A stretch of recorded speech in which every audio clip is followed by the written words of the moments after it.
Welcome back to BLOCKTV. I'm Ron Friedman, and this is Crypto Crunch. Today we're joined from Helsinki by Finance Magnates Rachel McIntosh. Rachel, we asked you to highlight the top stories of the week from your site, Finance Magnates, and you sent us three great ones. We're starting with this one, exclusive report, FATF's new crypto surveillance system is actually fake news. So you have to catch us up on this one. Why don't you tell us what the original report was, and then what the actual report is? Right, thank you, Ron. So exactly, we have this report. It seemed like it originated on the K-Asian Review, which is a news source that comes out of Japan, saying that the FATF, the FATF, Financial Action Task Force, had joined forces with 50 countries to create a surveillance system, basically a technical system that could be applied in cryptocurrency exchanges and to other virtual asset service providers in order to make them compliant with the FATF's new mandate that these providers need to impose the travel rule on transactions. No, so that headline made its way around, crypto Twitter and cryptocurrency journalism sites, and it was kind of widely picked up. But you discovered that there's less meat on them bones. Yes, exactly. Yeah, even Finance Magnates reported on this story, but there was a few key things that were missing from the original report, including the announcement from the FATF itself. The report also alleged that 15 countries were creating the system with the FATF, but it only named 2 of them. It said it would be released sometime within the next couple of years, but it didn't say exactly when. So there were some key details that were sort of missing from this report. So we were able to reach out to the FATF and confirm that this actually wasn't true. Of course, Nikkei is a good and reliable source, so it's likely that some kind of confusion, perhaps something got lost in translation. I don't think this was a deliberate attempt to mislead. And so who did you actually get a chance to speak to, and what did they say? What's the actual story? Right, so we spoke to Tom Nalen, who's a policy analyst at the FATF, and he said that no, in fact, there is no system being developed because, primarily the FATF is an organization that creates standards. It doesn't even enforce those standards. Right, So it just doesn't have the tools to do so. Exactly, and so what is happening is that in late June, the FATF released these new set of standards that impose the travel rule on these kinds of exchanges. They can't enforce it themselves. However, it's definitely in the best interest of countries to adopt the FATF's guidelines and force the cryptocurrency exchanges to drop the travel rule, whether they want to or not. And most of them do not want to. Right. So now it's back in, I guess, the individual countries' court, and they have to decide how they want to enforce the FATF's guidelines or standards, right? Interesting. So that's good to follow up on, see which countries do pick up the gauntlet, so to speak, and begin enforcement activities, and in what way they will. But jumped the gun a bit on that one.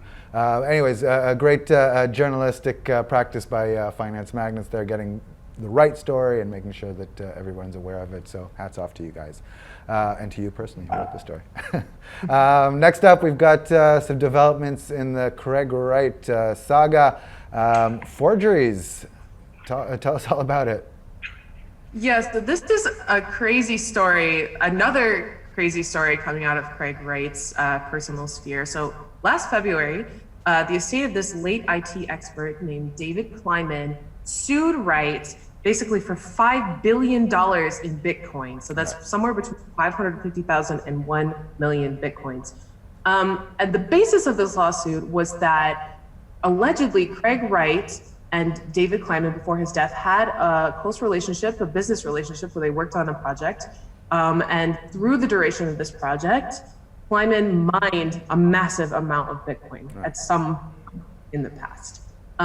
Kleiman's brother, Ira Kleiman, alleges that Wright contacted him after David's death, and David has a massive amount of Bitcoin on his computers. Why don't you check those wallet files and then let me know what's going on with that? So basically, Ira is accusing Wright of having stolen these 550,000 to 1 million Bitcoins from David Simon's computer. Right, and now this all ties into Craig Wright's claims that he is the original Satoshi Nakamoto, and the court has been asking him to be able to prove that so far, not successfully. Let's put it that way. But I mean, you're still waiting final decision. But what's this newest development with these forgeries? Right. The newest development. So they're saying, okay, if you're Satoshi Nakamoto, if you needed this information from David Kleiman, prove it. Show us all of your transaction records from all time, and let us know that some of the things that you allege happened in the correspondences with Kleiman are real. So what's in the spotlight at the moment are these documents, these contracts and messages saying that basically proving, I put that in quotes, that Kleiman agreed to consensually give his assets over to Wright's companies in the past. Which would ostensibly prove that the Kleiman thought that Craig Wright was Satoshi as well. Right, or that Kleiman had access to these addresses, and if nothing else, it just proves that he didn't in fact steal this money from Kleiman. However, there are a few inconsistencies in terms of chronology with these messages that point to the fact that they are likely forged. So I know, right? It's like, Craig Wright, just get it together. Stop digging yourself. And this isn't the first time, and we've had allegations of forgeries already in this case. It's bad. Yeah, bad exactly. News. Exactly. So. No, carry on.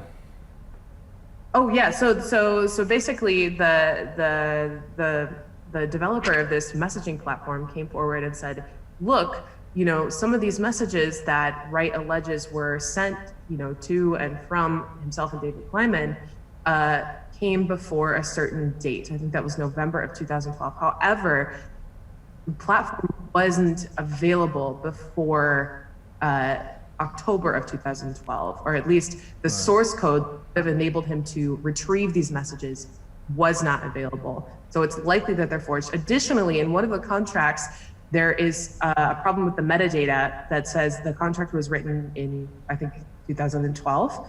However, there's a kind of font, a Calibri, that was copyrighted in 2015 that was used on the contract. So it's unlikely that that is. Well, it's well known that Craig Wright is also the inventor of time travel. And so yes, exactly. He traveled back in time, brought the 2015 Calibri with him, wrote the contract. All right. Well, listen. If nothing else, it's providing a great fodder for humor and kind of collective head scratching over Craig Wright's. Yeah, exactly.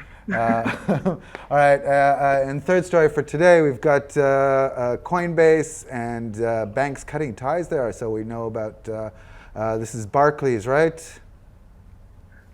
Well, actually, there's two. So Barclays was the first. On August 14th, Barclays cut off banking ties with Coinbase. And on the same day, Santander UK no longer allowed customers to make payments to Coinbase. So we've got two major banks in the UK that are slowly, kind of cutting themselves off from, or maybe not so slowly cutting themselves off from Coinbase and perhaps other cryptocurrency service providers. Well, yeah, that's the question. Is this a Coinbase issue, or is this a crypto in general issue? Like, do we know if these banks have taken action against other exchanges or other people or organizations with ties to crypto?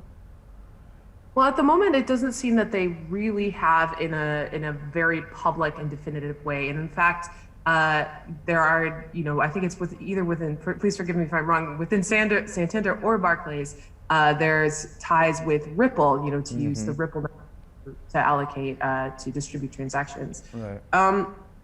I mean, personally, I think that with the FATF guidelines, with the attention that Libra has brought onto the cryptocurrency industry, a lot of people were saying that this is something that's going to bring regulation to the cryptocurrency industry, and that's going to be great, and we're all going to be so legit, and everyone's going to be happy. But it's kind of the opposite thing is happening. There is more regulatory attention on the cryptocurrency industry, but it isn't necessarily making crypto more legitimate. yet, at Well, least. yeah, maybe it's a matter of all right, we have to sift through the problematic areas, and then we'll come out the other side all clean. But we need to break some eggs on the way there. A lot of metaphors there, and I mean we're seeing this in the UK, but we're also seeing this in the United States. We kind of a slew of lawsuits or claims by the SEC against different crypto organizations. We're seeing it. So definitely, I agree. I mean, maybe we can attribute this to the FATF and their June regulations or guideline recommendations. But definitely, we're seeing a lot more regulatory action.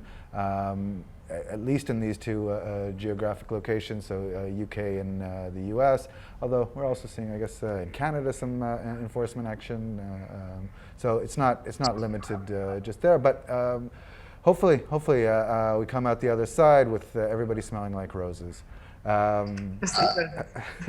But then what will we do as journalists? And if everybody's straight up, we won't have these crazy stories to report on. So a balancing act there. Rachel, thank you very much for joining us. That was awesome. Those of you at home, don't go anywhere. We'll be right back with more blockchain and crypto. Thank you, Ron. Bye-bye.